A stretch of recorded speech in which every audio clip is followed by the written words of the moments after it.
everyone. My name is Megan Fenton, and I'm your worship associate this morning.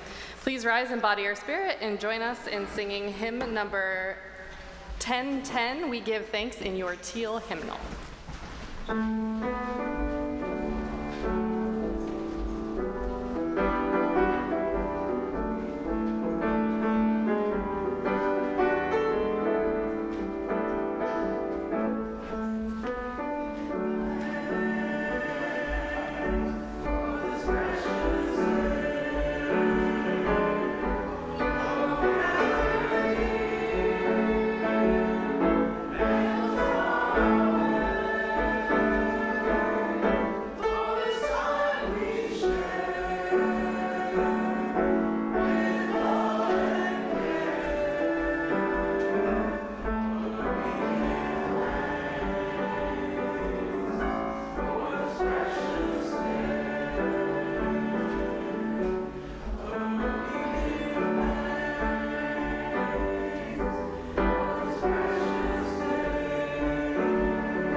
Good morning. My name is Jim Russell, and I'm the Secretary of the Board of Trustees. Welcome to the Unitarian Universalist Congregation of the Hudson Valley. Whether you have been with this congregation a decade or more, or this is your first time visiting here, we welcome you. Whatever the faith and traditions of your past, we welcome you. Whatever your theological stance, we welcome you. Whoever you are and whomever you love, we welcome you. Whatever your heritage, we welcome you. We respectfully acknowledge the territory in which our church building sits as the ancestral homelands of the Munsee, Lenape, and Wappinger people. I have a couple of announcements. Please join us for a knit-in this coming Saturday from 2 to 3:30 in Fellowship Hall. We'll supply needles, yarn, instructions, and fellowship. Crocheters are also welcome. The Board of Trustees met last Wednesday, and we want to publicly thank a number of people. Ali Fraze for organizing us for the Pride demonstration that was here in Croton a couple of weeks ago. Margie and Mike Kemper for the cleanup after the potluck last week. Chris Fenton and Hospitality Team 3 for the August Coffee Hour hospitality. And Linda Carroll Nicholas for generously offering her home for the board retreat that we had yesterday. For the most up-to-date information on these topics and others, please refer to our weekly e-newsletter and check our website frequently. And please join us for conversation after the service. If you're present in the sanctuary, please join us for coffee and conversation in Fellowship Hall. If you're watching on the live stream, the link for our Zoom coffee hour can be found in the Saturday reminder email that you received. If you're just recently joining us and would like to receive our weekly e-news, please email us at uucroton@gmail.com with your name, and we will make sure you are added to our e-news list. If you're here in the sanctuary, please remember to silence your cell phones at this time. Once again, we welcome you to the Unitarian Universalist Congregation of the Hudson Valley.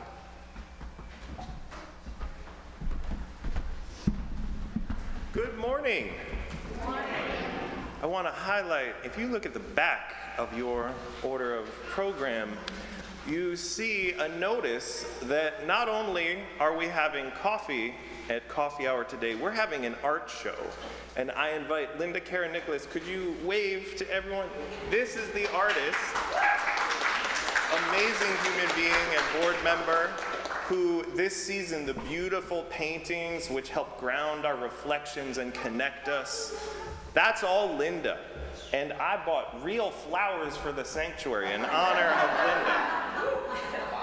So, may it be so. As Unitarian Universalists, we come from many places into this shared space. We go on many spiritual journeys to seek goodness, kindness, wisdom, compassion.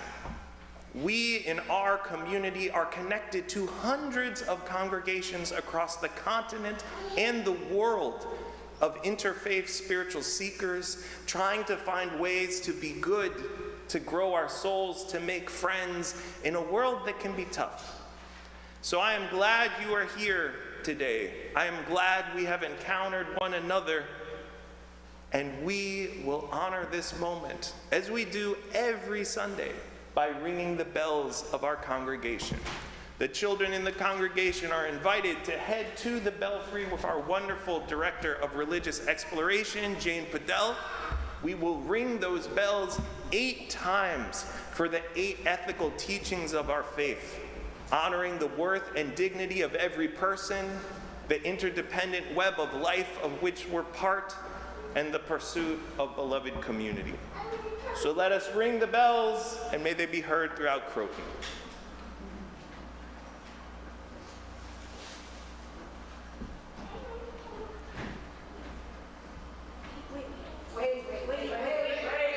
There's always room for more people to ring the bell.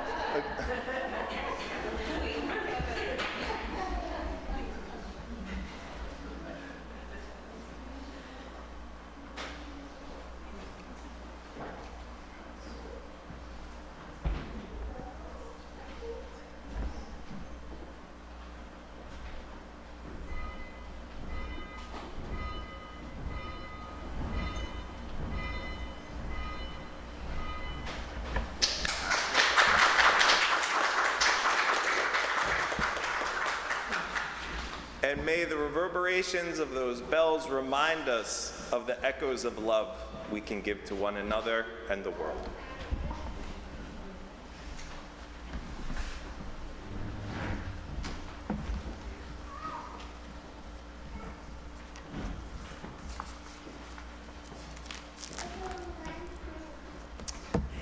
Today's chalice lighting words are from Jan Carlson Voll.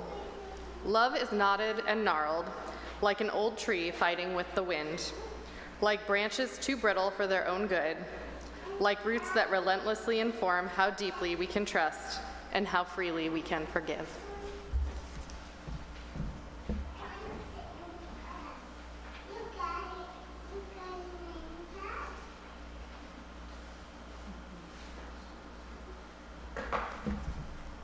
Now please join me in saying our unison affirmation. The words are in your order of service. Inspired by love, our mission is to seek our true nature, connect deeply and openly, and act for justice. Now if you may rise in body or spirit and join us in our second hymn, number 1011, Return Again, in your teal hymnal. Good morning. This is a banner day when we have 2 rounds. So let's try this as a round. We'll go once through with the repeats. Each part repeats once, so it's twice through. And then let's try it as a round.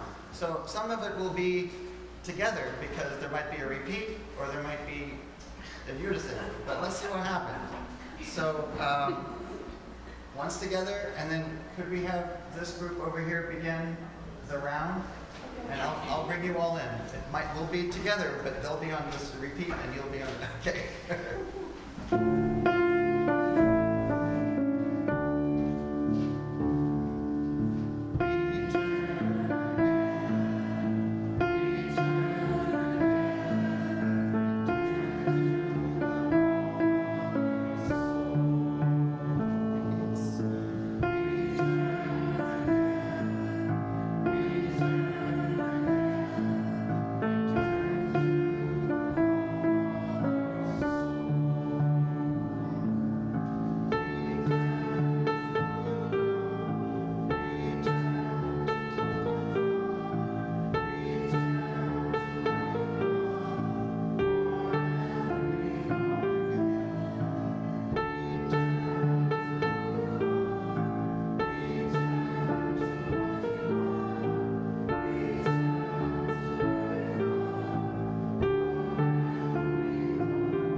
And as we contemplate returning and centering down and returning to our seats, now is a moment in time for meditation, for slowing down, for deep breathing.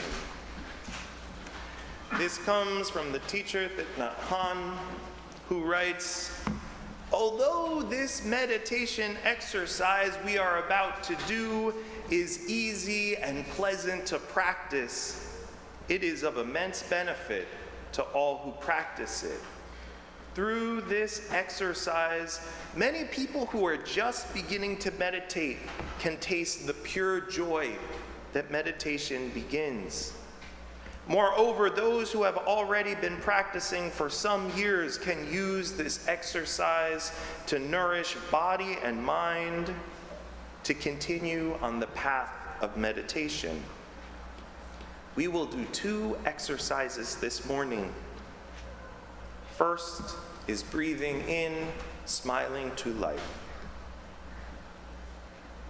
Breathing in,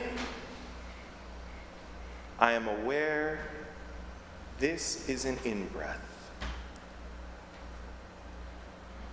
Breathing out, I am aware this is an out-breath. Breathing in, my breath grows deeper. Breathing out, my breath grows slower. Breathing in, I enjoy my in-breath. Breathing out, I enjoy my out-breath. Breathing in, I have a body. It is alive, a wonder of life. Breathing out, I smile to my body. Breathing in, I smile to my body. Breathing out, I release the tensions in my body. Breathing in, I know that I'm alive. Breathing out, I smile to life within and around me. Breathing in,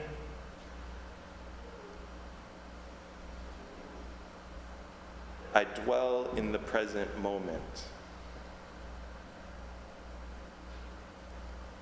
Breathing out, it is a wonderful moment.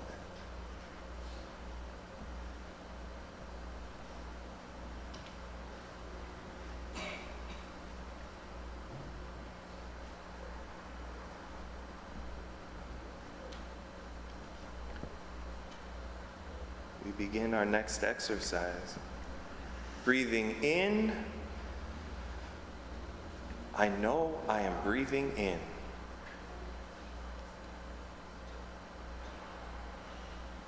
Breathing out, I know I am breathing out.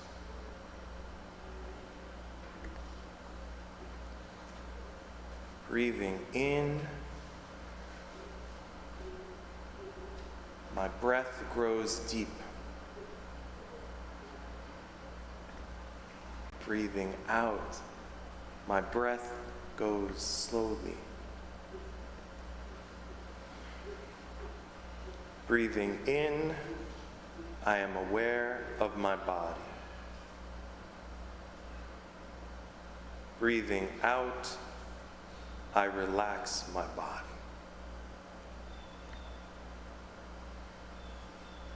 Breathing in, I calm my body.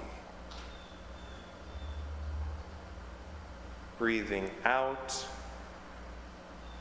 I care for my body.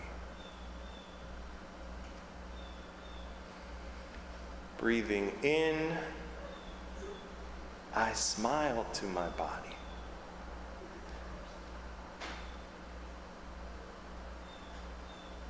Breathing out, I feel ease in my body.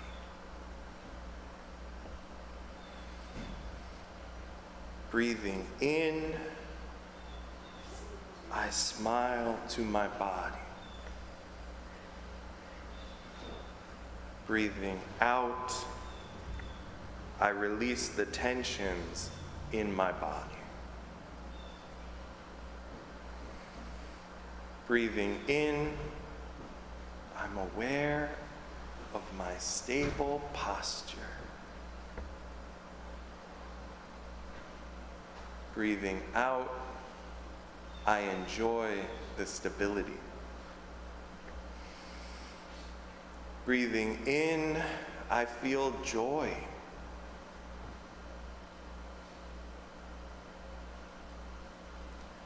Breathing out, I enjoy peace and happiness.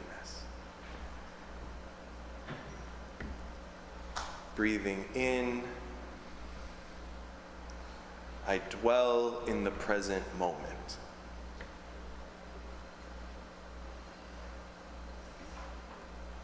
Breathing out, it is a wonderful moment.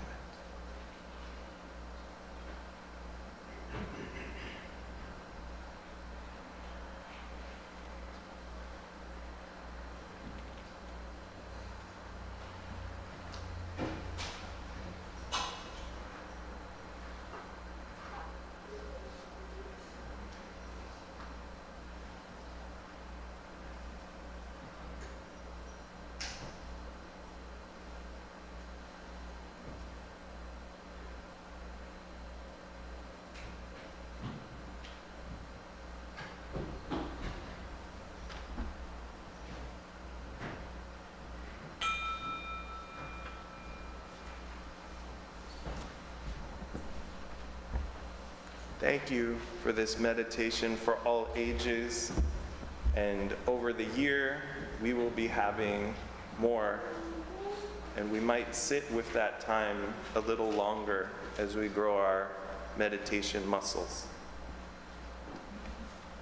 Now, as a point of transition in our service, our religious exploration program for our children will begin.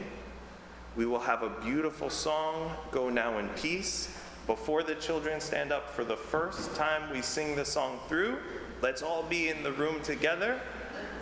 And then when we sing it as a round. So when that second version of the song starts, that's when the children can stand up and join wonderful Jane, our director of religious exploration, as they head to their part of the service.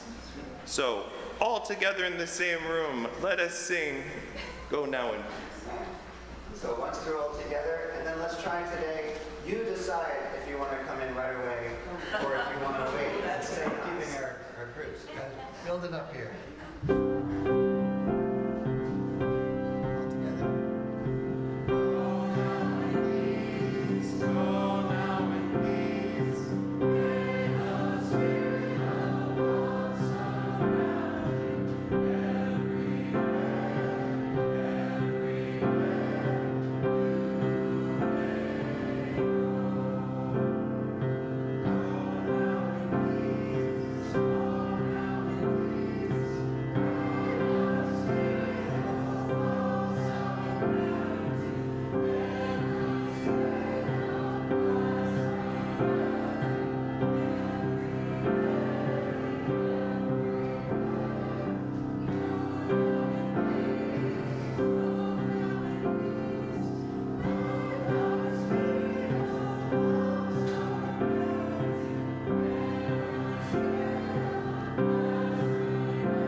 Today's reading is going to be a responsive reading. It is number 637 in your gray hymnal.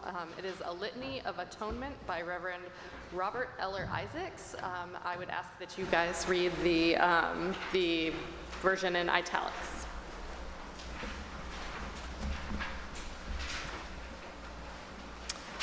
A Litany of Atonement. For remaining silent when a single voice would have made a difference. We forgive ourselves and each other. We begin again in love. For each time that our fears have made us rigid and inaccessible, we forgive ourselves and each other. We begin again in love. For each time that we have struck out in anger without just cause, we forgive ourselves and each other. We begin again in love. For each time that our greed has blinded us to the needs of others, we forgive ourselves and each other. We begin again in love. For the selfishness which sets us apart and alone, we forgive ourselves and each other. We begin again in love. For falling short of the admonitions of the Spirit, we forgive ourselves and each other. We begin again in love. For losing sight of our unity, we forgive ourselves and each other and begin again in love. For those and for so many acts, both evident and subtle, which have fueled the illusion of separateness, we forgive ourselves and each other. We begin again in love. Let us now bear witness to the joys and sorrows experienced in our community. If you have a brief yet personally significant joy or sorrow that you are willing to share, please come up to the microphone and speak loudly so that everyone, including the people watching at home, can hear you. If you would prefer only to have a candle lit in silence, please just stand or raise your hand and I will light a candle for you. I have one to start from Jane Podell. Jane would like to share a joy and a sorrow. At Tuesday's Allies for Racial Equity meeting, we showed the video of John Eigner interviewing Reverend Lane Cobb. It was poignant and profound remembering John. His 3 daughters and Reverend Lane were there, which added deep meaning to our online gathering.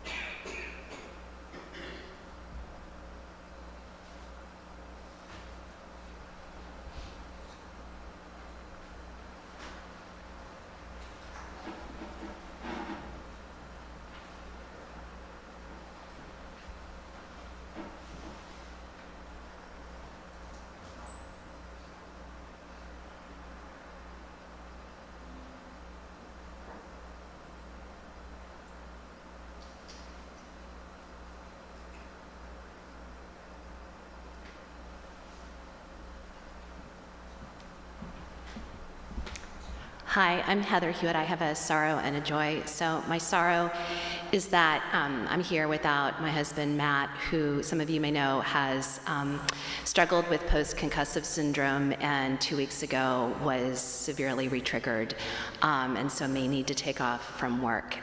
So that is very worrying and stressful. My joy is that I'm here, and this community means maybe more to me than it ever has before. I'm here with Luke, and then I know that when I go home, my other son, Jack, will call me from California because he will have gone to the Unitarian congregation that he has found, and we will compare notes on the 2 sermons. And we are together collecting a lot of information about different Unitarian congregations, which is a lot of fun. So, so that is a joy.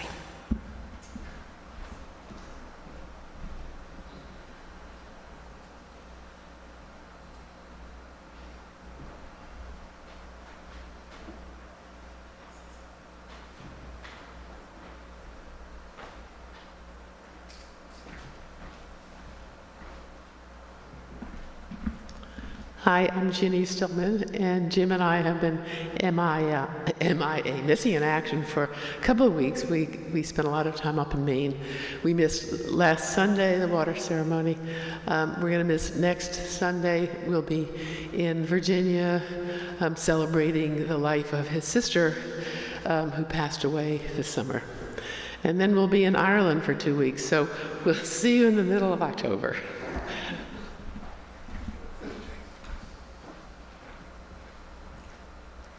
We also acknowledge the unspoken joys and sorrows held within the sanctuary of our hearts, and for all those people who have yet to find a spiritual home where they too can share their joys and sorrows. We'll light one candle for each of them.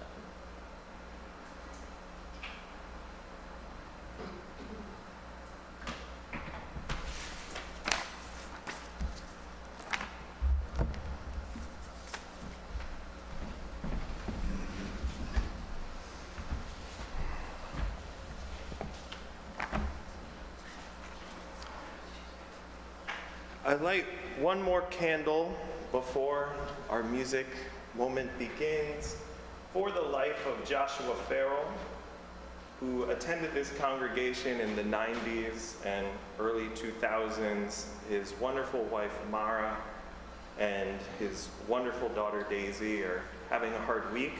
Joshua's celebration of life was Thursday, but he had a meditation practice where he would meditate for 20 minutes a day. And they said that was really foundational for him to hold that spiritual discipline even through deep illness. So this is in honor of Joshua and Mara and Daisy.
Now is the time in our service for a moment of prayer, meditation, silence.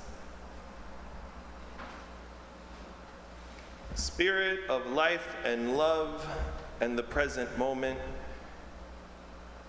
be with us as our hearts are troubled and when they are full. Be with us as we encounter known and unknown moments, blessings, challenges. Spirit of life and love, help us to be present to each encounter and each person. Help us to resist the temptation to become cold and disconnect. Help us to breathe deeply, to bring joy to our bodies, to be present with one another. May we know that our moments are precious and we are called to be awake. May it be so.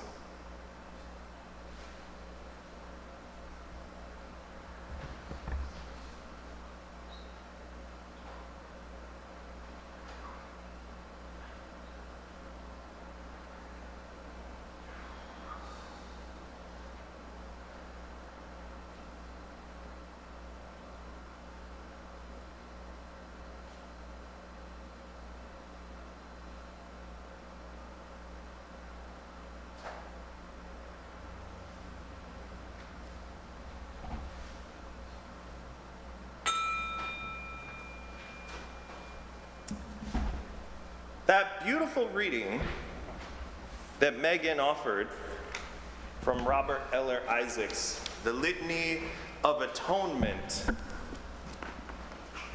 actually was written differently originally. And Reverend Eller Isaacs talks about in the initial draft, it said, I forgive myself. I begin again in love. I forgive myself and I begin in love. And so much of our tradition is that temptation to only lift up the individual journey. And Eller Isaacs said through conversation, as they were discerning what prayers, poems, meditations, songs to include in the hymn book, it was adjusted to say, we forgive ourselves and each other. We begin again in love. And Eller Isaacs knew why that happened, and he agreed with it. Like, we need to affirm the community quest. But if he could revise this, he would have two versions side by side. We begin again in love. I begin in love. One of my favorite Unitarian Universalist theologians, Reverend Anthony Pinn, often quotes Harold Bloom, who said, the quest in American religion is the debate between freedom for the individual or freedom in community. And Isaac said this is a false contrast because our spirituality is truly both. And when I was talking with my wife about this question that Harold Bloom asked, that we ask just in our society, is it about individual spiritual path or communal spiritual path? She said, oh, that's the wrong premise. The answer to both is love. It's not individual, it's not communal, those are pathways to love at the center. But they're both necessary. But they're both necessary. But they're both necessary. Unitarian Universalism is an ancient faith by American standards.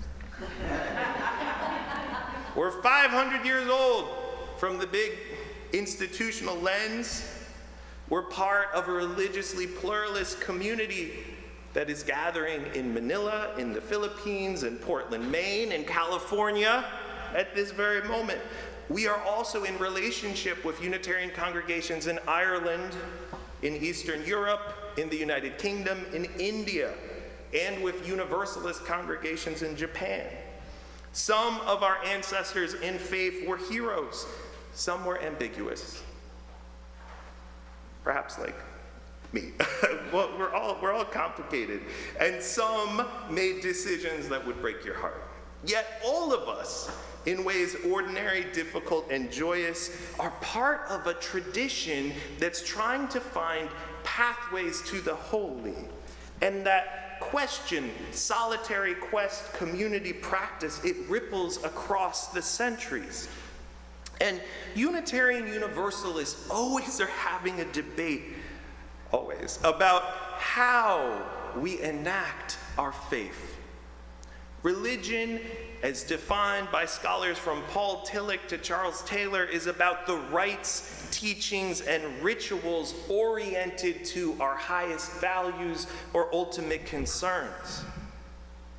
But those habits, those rituals, they have multiple expressions, and they're tied to the questions of individuals. Over 500 years ago, our tradition was born during a breaking moment between the medieval period and the modern age. It was violent. Whether in South Asia or Eastern Europe, there were questions about who had authority. How much role should a government have in determining what an individual practiced? What right did an individual have to question tradition? How much authority should tradition have in the face of changing social norms?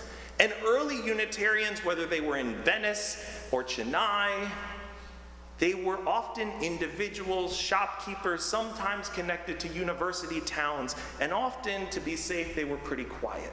They would meet in rooms, worried about police assault, trying to figure out how loudly should they say what they quietly would whisper.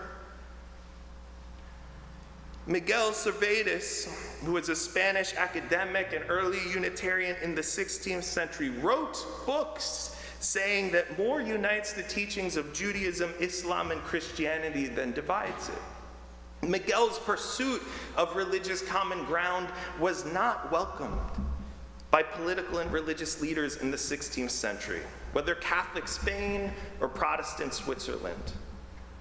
He wrote, and we've heard this in our new member ceremonies in the past, the Latin phrase, ardua magis res est amare quam credere. It's harder to love than to believe.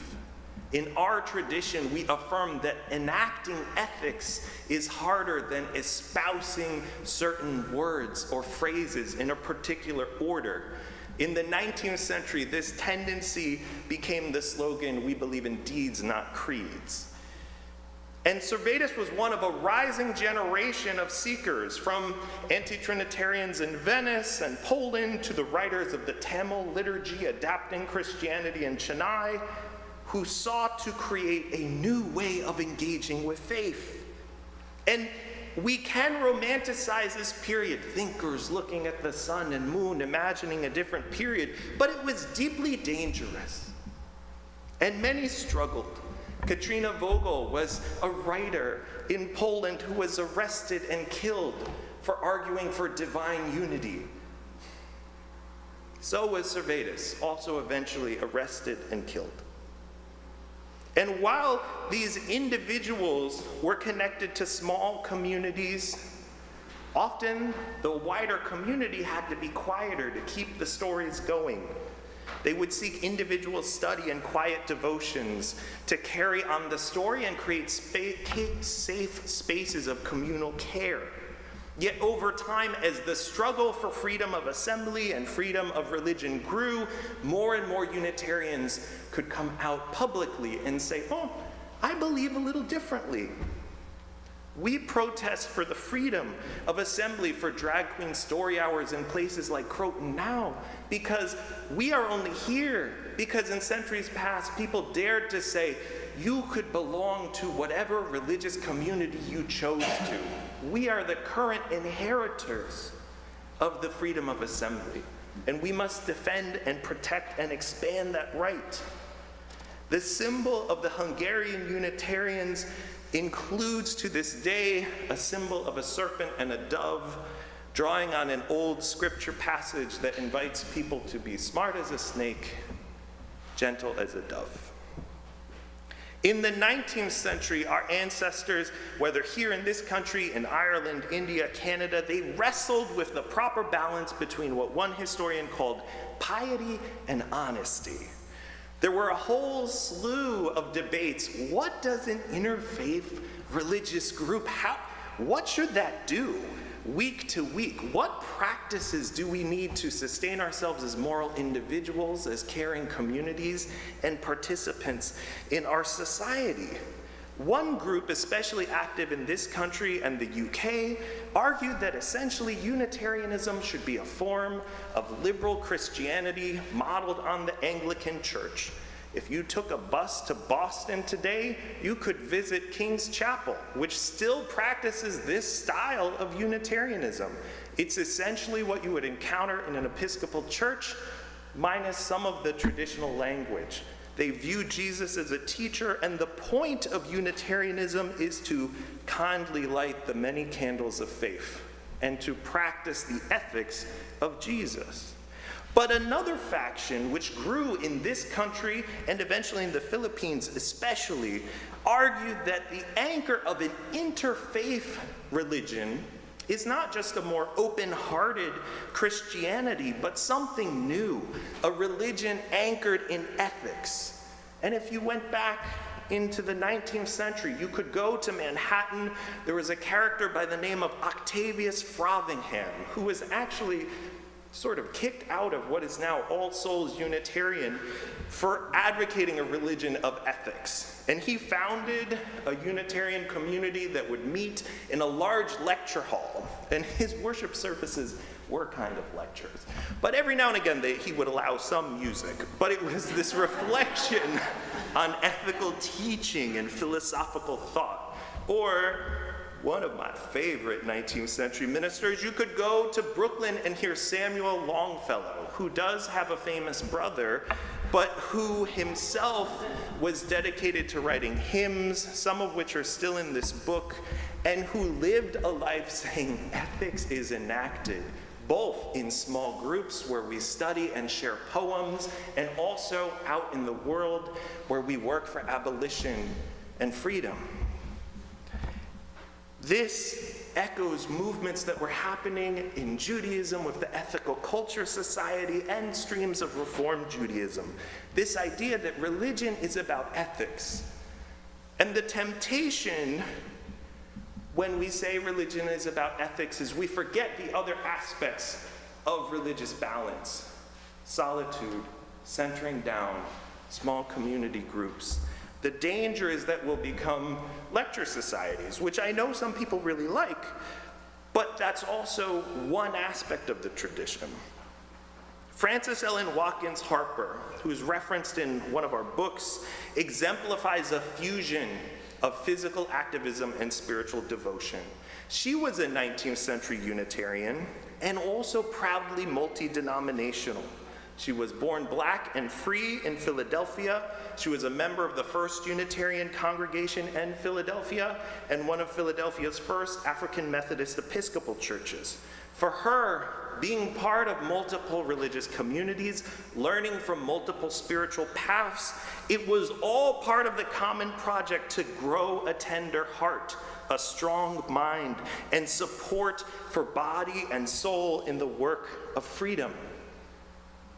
The third stream of our faith is the one that reverences nature. You can find it famously among the transcendentalists in New England, but just as poignantly among teachers in Chennai or the Kashi Hills in India. And say that part of the discipline of a spiritual life is moments of reflection to engage and to encounter quiet, to listen to the sounds of birds and bugs, to be healed by our connection to the unfolding sunlight. And throughout the 19th century, and honestly to this day, these varied orientations of our faith toward liberal Christianity, a religion of ethics, interfaith exploration, and personal mysticism and devotion, that's ongoing. And that's actually a sign of health, that there are multiple forms of our faith and multiple reasons we've all come to this chapel. Reverend Cheryl Walker says that in the 21st century, the point of a Unitarian Universalist congregation anchored by common rituals is threefold: to grow a soul, to make friends, and to make a difference. And she says this balance of looking at what connects us to what is bigger than us, what connects us to the people next to us, and what invites us to imagine an impact in the wider world, that's what connects us. Tony Pinn, Reverend Dr. Tony Pinn, says that as Unitarians and Universalists, we are called to make time and space, pace and place. Time and space, pace and place for encounters that are healing, that are slow, that are possible. The point of our worship is to give us an encounter with an ideal, with a spirit, with a value, bigger than us, recharging. These conversations that lead us to our rituals on Sunday, our prayers, our meditation, our embrace of holidays from Hanukkah to solstice, our life memorials, our water ceremonies, our child dedications, all of these beautiful things are gateways to greater awareness and balance that ask us to say, what are the solitary practices that hold us close? What are the communal practices that invite us to ask new questions and grow in understanding? What community care can heal us and connect us to spirit and traditions and stories bigger than us? And each of these positions, each of these pathways pathways, each of these gateways to the tradition are valid, holy, and good. Devotion, activism, communal care, and solitude.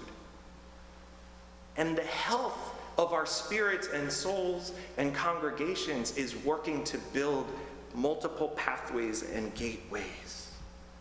Reverend Dr. Howard Thurman, who taught many of our Unitarian ministers on the West Coast, who was a 20th century chaplain to many leaders of the Black civil rights movement, was committed to ritual and interfaith possibility because he wrote poignantly, "So much of our common life is spent in seeking ways by which we may break the isolation and the solitariness and the loneliness of the individual life. There is within us the hunger for companionship and understanding, for the experience of free and easy access to the life of one another, so that in the things we must face, the enemies with which we must do battle, we are not alone. We're not alone. We're part of a story. It's still being written. The times in my life when I have been most burnt out are when I was only in one of these lanes, only trying to meditate all the time and sort of ignoring some of the aches that were going on in my family, only volunteering a completely disproportionate amount of time in local causes and forgetting to call people really important in my life who are not here right now. Thinking about those moments reminds, just like we need balance in anything. In our culture, we need balance in our individual life and our congregational practice. I love lighting candles. I love lighting, even at home, I have a chalice. I light candles. It's my centering practice. It's a personal devotion. But that can't become an idol or a replacement for connecting or for working for the wider world or growing in spirit with others. This balance is sacred and holy of devotion, activism, communal care, and solitude. It's a holy balance. It's a sacred accompaniment. A sermon from a long time ago that someone just told me they've carried with them for 20 years had this message, which was, stand in the middle of the boat. When the winds are blowing, stand in the middle of the boat. Hold all of these practices in tension. And sometimes the boat's going to get rocky. Sometimes we might need another boat to come and save us. But that impulse to reconnect and integrate can hold us. I ask that we have an amazing year, and in our personal lives, in our communal life, and in our engagement with this country, we give time for solitude, for community, for devotional life, for hope. May you encounter hope. May it be so.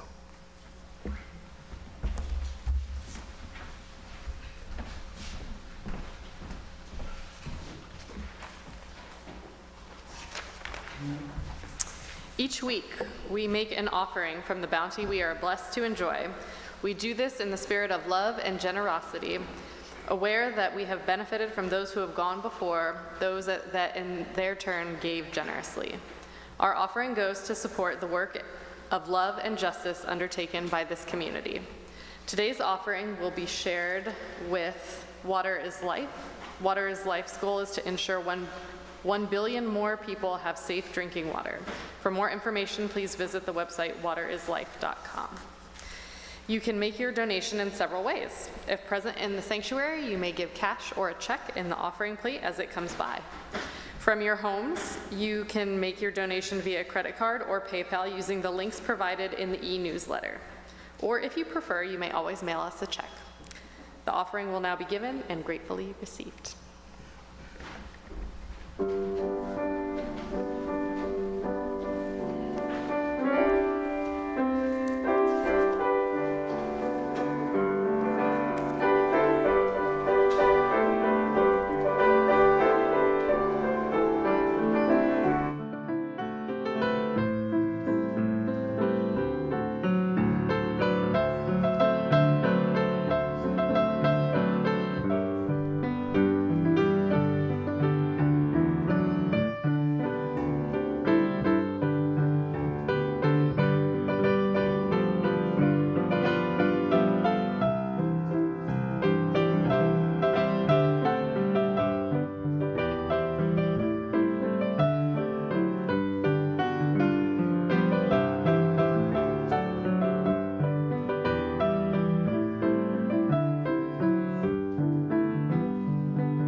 service. May these gifts and the work of our hands and hearts give power to all we stand for as a community of faith. Now please rise and body your spirit and join us in singing our final hymn, number 131 in your gray hymnal, Love Will Guide Us.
Please join me in extinguishing the chalice. The words are in your order of service. We extinguish this flame, but not the light of truth, the warmth of community, or the fire of commitment. These we carry in our hearts until we are together again.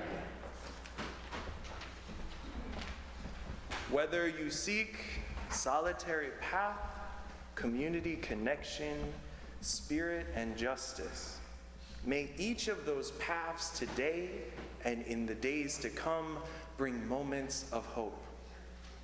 Love is at the center of our faith, of the light that shines through these windows, of all the colors and possibilities we hold. Be in peace and find joy.